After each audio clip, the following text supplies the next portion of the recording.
Bonjour, je m'appelle Mathieu, je travaille au service du patrimoine de la ville de Sarlat et je suis très heureux de vous présenter aujourd'hui un nouvel épisode de Patrimoine à la loupe. Aujourd'hui, nous allons remonter le temps. Je vais vous montrer à quoi pouvait ressembler notre ville bien avant le percement de la traverse. Donc sans plus tarder, partons à la découverte de Sarlat sous l'Ancien Régime au XVIIIe siècle.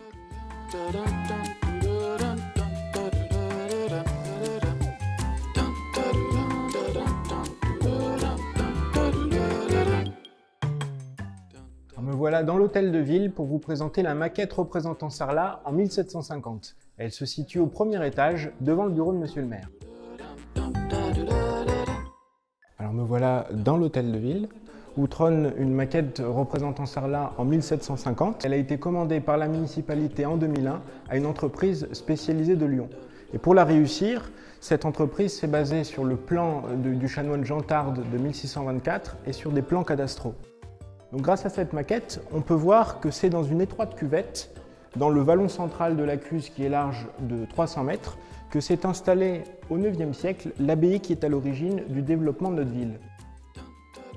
On remarque que Sarlat était entouré de remparts, dont il ne reste aujourd'hui que de maigres vestiges. 4 portes permettaient d'entrer et de sortir de la ville. Ces fortifications étaient composées d'une vingtaine de tours de défense, dont il n'en reste aujourd'hui plus que 2. La tour de la Bouquerie, qui est aujourd'hui la propriété d'un restaurant, et la tour neuve, plus communément appelée la tour du bourreau, se trouve ici.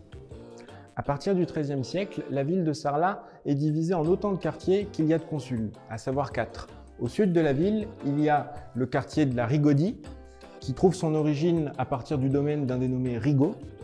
À l'ouest, vous avez le quartier de la Mélougane, qui signifie mi-longueur. On peut y trouver le couvent Sainte-Claire, où l'ordre des Clarisses s'est installé à partir de 1621.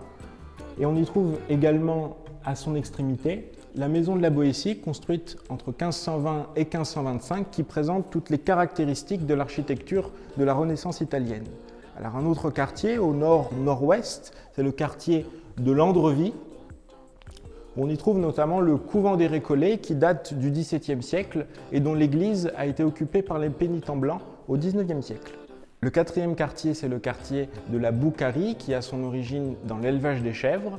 Le cœur de ce quartier, c'est notamment l'hôtel de ville, qui se situe à l'emplacement de l'ancienne maison consulaire, et la place royale, notre actuelle place de la Liberté, qui a été agrandie en 1727 après l'incendie de tout un îlot de maisons et de la halle au grain.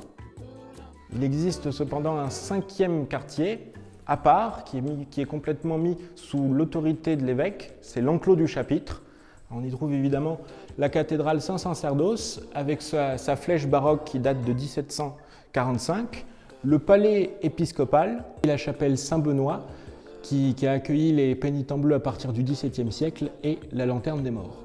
Si l'on sort maintenant de la ville, on peut voir que la maquette représente d'autres bâtiments emblématiques de Sarlat, notamment le collège, qui à partir de 1750 s'installe à la place de l'hôpital général, qui quelques années plus loin sera créé au niveau du faubourg de Landrevie. Vous avez à l'ouest le couvent Notre-Dame, qui date du XVIIe siècle. Au nord, un bâtiment qui n'existe plus, le couvent des Cordeliers. Et enfin, ici, le séminaire, l'actuel collège Saint-Joseph, qui date de 1696. Cet épisode est terminé. Je vous dis à très bientôt pour un nouveau numéro de Patrimoine à la loupe.